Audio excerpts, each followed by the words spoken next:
तेलंगाना सदर तेलंगाना जागृति व रुकन कानून साज कौंसिल BRS कल्वाकुंटला कविता ने ऐलान किया कि तेलंगाना रियासत के यौम तासीस की मुनासिबत से 2 जून को नौजवान शोरा का मुशायरा तेलंगाना सरसूद परिषद में मुनक्किद होगा। मुशायरे के पोस्टर की रस्म इजरा के कविता ने अपनी रिहाइशगाह पर अंजाम दी। इस मौके पर कविता ने खिताब करते हुए कहा कि ये मुशायरा तेलंगाना की मुनफरिद तर्ज जिंदगी, सकाफत, रिवायत और समाजी हम आहंगी को उजागर करने के साथ साथ नौजवानों में अदबी ज़ौक़, हसासियत और शौर को परवान चढ़ाने की सिमत एक अहम कदम है। उन्होंने नौजवान शोरा से अपील की कि वो अपनी शायरी के ज़रिए तेलंगाना की फ़लसफ़ाना बुनियादों, तारीख़ी पस मंज़र, सक़ाफ़ती शान व शौकत और समाजी इज्तिमाइयत को नुमायाँ करे।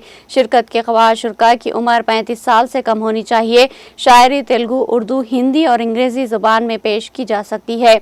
इंदराज के लिए शोरा को अपनी तफसीलात 26 मई तक ईमेल kavita.telangana@gmail.com पर अरसाल करना होगा। कविता ने कहा कि तेलंगाना की सरजमीन कई अजीम शोरा, शायरात और अदबियों की जन्म भूमि रही है, जिन्होंने अपनी इनकलाबी तहरीरों से समाज में बेदारी पैदा की।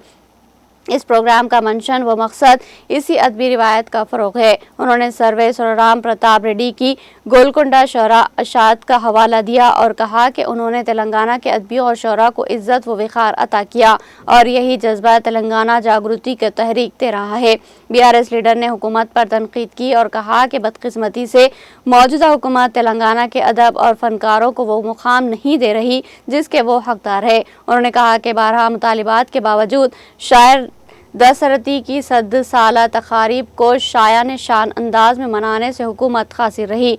लोक अदब के अजीम खिदमत गुजार राजू की 100 साला तकरीबात को भी नज़रअंदाज किया गया। कविता ने अफसोस का इजहार करते हुए कहा कि हुकूमत का ये रवैया न सिर्फ शोरा बल्कि समाज की मजमूई फ़िक्री मेराज की तौहीन के मुतरादिफ है। इस मौके पर मुमताज़ शोरा कंचापल्ली, वनपला सभा, गनपुरम, देवंदर और तेलंगाना जागृति के कारकुनान नवीन आचारी, श्रीधर राव, मनोज गौड़, ललिता यादव और दूसरे मौजूद थे।